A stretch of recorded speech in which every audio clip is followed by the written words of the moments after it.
doing that edge over there. On the first coat, I would lay finish on it, but on my second coat, I wouldn't go right up against the edge because no one walks there, and you're just going to build up finish and finish over years. So second coat against the edge, I might come back, you know, I might miss, you know, that 12-inch tile.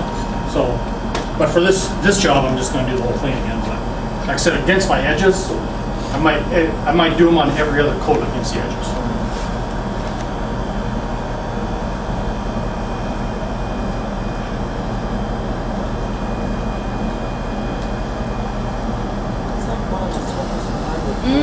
Yeah, it does. So I'm gonna personally go over that dirty stuff, just to kind of show you what finish looks like over dirty.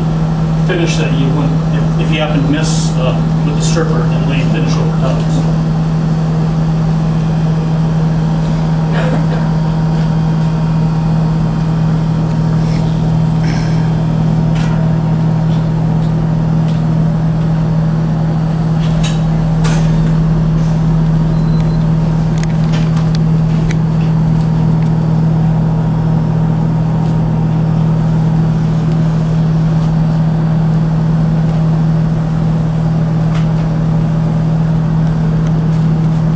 Did you say how many square feet that house is covered? 1,500 square feet So per box. if you're doing this room, you could do all the coats, 35 coats on one box. Well, how big is this room? 18 by 18.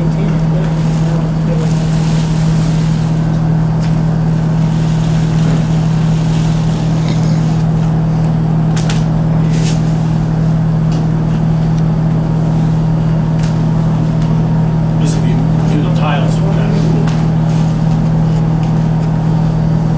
28 by 28.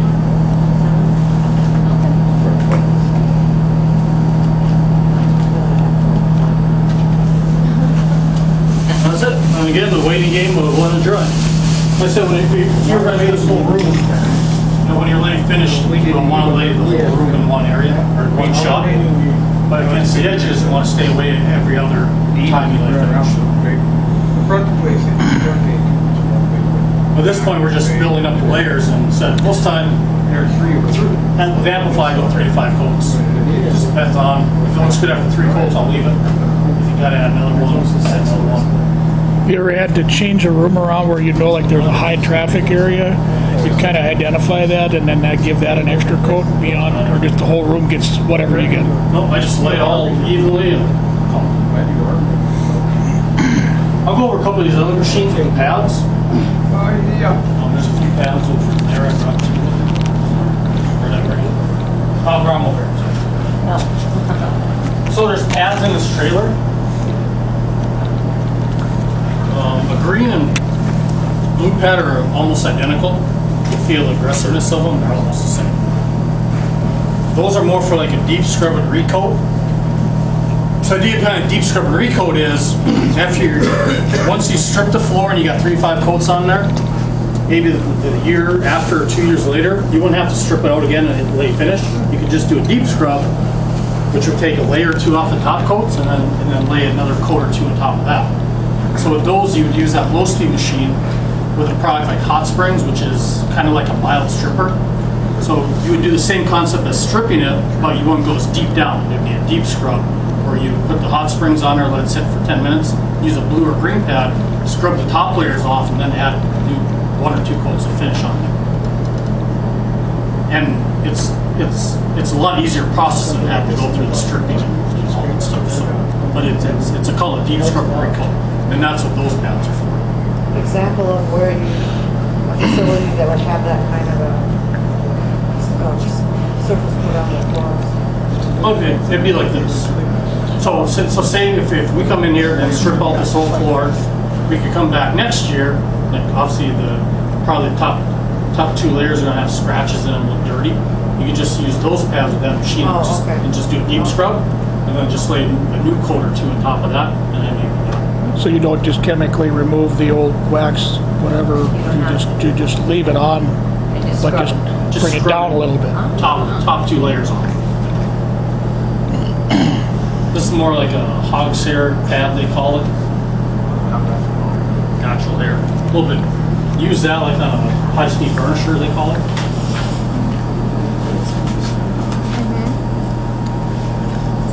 I was just looking at these machines here, what you'd use these for. So we're using welders on some floors. This is a 300 RPM machine. I got that wrong position.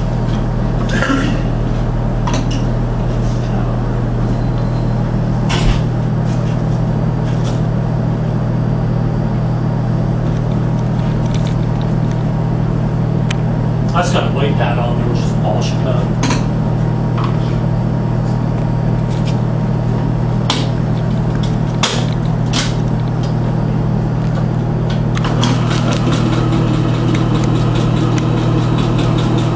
So this spins at 300 RPMs. That machine we use spins at 175 RPMs. This spins at 300. This is more like a polishing machine. You use like a white pad. You can use this called spray buff, snapback they call it. Which once you're done laying your 3 to 5 coats of finish, over time the floor is not going to look as good after 2 or 3 months later. So you could use this machine, which spins at 300 RPMs. Use this product called snapback, which is a spray buff. You can spray this onto the floor, just to mist it on. It's not a good misting bottle. That's a little bit more. Kind of this one. You can kind of see it misting. Just kind of mist that on.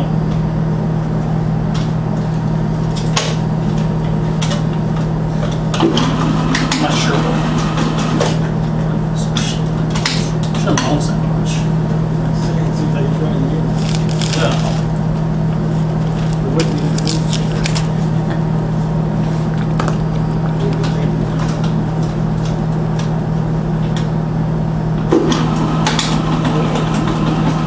Maybe never use it, just didn't bounce that much.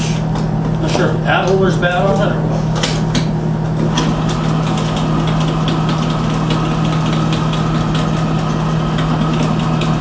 So a spray buff kind of is a, it's kind of like putting more finish on the floor, but not as much as when you're laying it like that.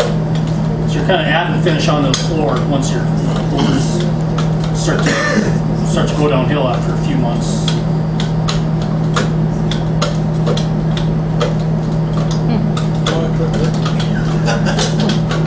Stop working. Yeah, I quit on the reset button.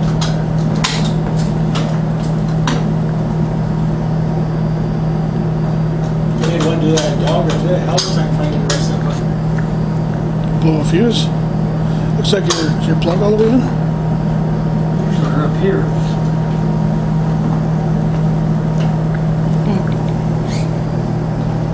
Arcane unplugged.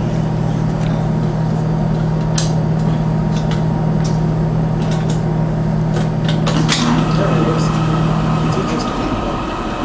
So even on a dirty floor, you kind of see what that spray buff does. Kind of cleans it up fairly decent. Oh, yeah. But, you know, you probably would want to mop this floor ahead of time and then use this machine. But this is spinning at 300 RPMs. If you use like a white pad, which is a polishing pad on there, it can help bring back your shine on your floor. If you don't have this one, this is a high-speed burnish. This is spinning at 1500 RPMs.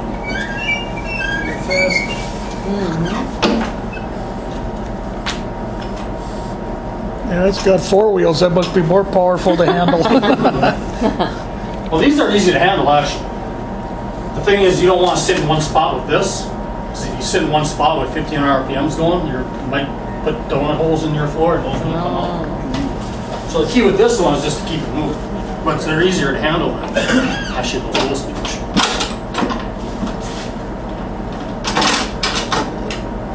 This way to see is trying. Oh, That one seems easier. Let's spin at 1500 RPM now. This is actually, Not barely doing nothing. no.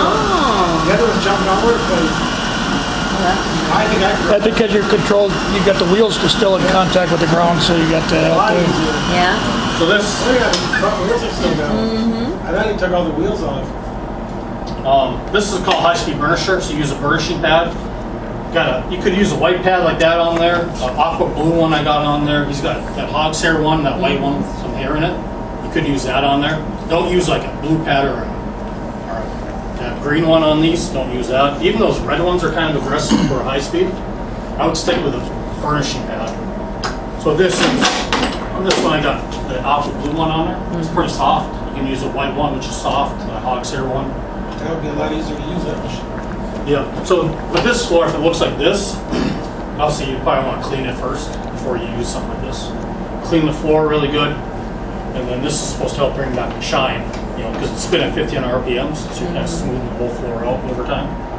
The only time you use this after, obviously once we clean the floor really good, we strip it, we lay finish, you know, you could use a burnishing machine like this once a week to bring back the shine on the floor, is kind of the idea behind it. But they're really easy to handle. Thing is, you just want to keep it moving. Once you did like this, now say you set this at three levels that you're gonna leave it. Would you ever buff it afterwards after it got completely dry, or would you just it was just That's the three old and theory forget back in the day that people, like some people used to lay a coat, they high-speed burnish it, lay a coat, high-speed burnish it. That theory's kind of old. We did it in the Army, Yep. and we burnt Johnson's wax, paste wax, which is illegal in the barracks, and then we used the toilet seat for burnishing it, and it came out like glass. It started out like this, just the hallways. The IG came through, and he just didn't even look in the rooms. He just saw how the hallway was. But it's hard to find toilet seats. When we ran out, we had to try and find one at about 2 in the morning. Yeah, like I said, back in the day, they used to always do that back. So just Lay apply it coat, and forget finish, it. High-speed burnish it, but Apply it, dry it, do your other layers, and you're done. yeah, but the only thing I do, yeah, like I said, I just lay coat finish, let it dry, lay coat finish, let it dry. There's no point to high-speed burnish in between, just because once you lay coat finish, it's going to come out smooth as. So what's up? Because this machine is to smooth out the finish. Once you lay coat finish, it's already smooth. Like, what's the point of smoothing it more? Doesn't make sense. When you put your second and third coat on, are you still going crosshatch method, or are you just doing more or less? Does it really matter that way? No, the second coat I just like the same way. Okay. If you think of this room, if you're laying finish this way, I mean, I suppose you could go this way with it, and you still have to kind of work it away. Just as long as you're covering everything, if you're going one way or the other way, it doesn't matter. Just make sure you cover everything. And that shouldn't matter if you go one way or the other, diagonal, nothing. As long as you cover everything, that's the whole point. You can see in our second coat, it's already setting up pretty good. But still.